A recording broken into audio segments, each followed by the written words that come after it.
Assalamualaikum warahmatullahi wabarakatuh. Salam kasih sejahtera untuk kita semua.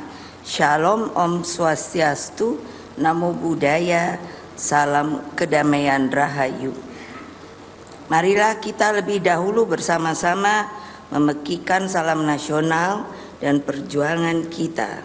Salam Pancasila. Merdeka! Merdeka! Merdeka!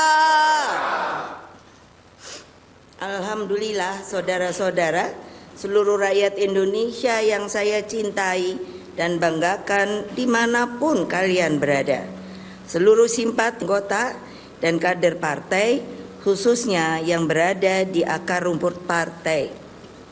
Rekan-rekan pers dan hadirin sekalian. Hari ulang tahun PDI Perjuangan ke-52 ini sungguh istimewa. Mengapa?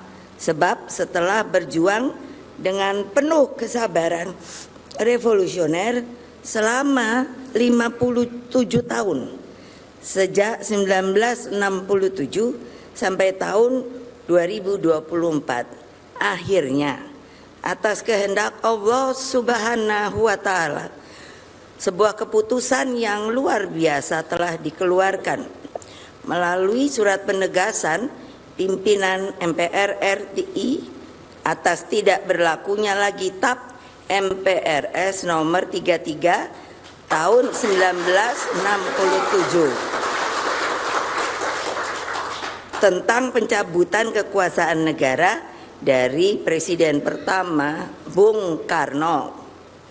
Pimpinan MPR RI juga menegaskan bahwa tuduhan Bung Karno pernah berkhianat mendukung pemberontakan G30S PKI tidak terbukti dan batal demi hukum.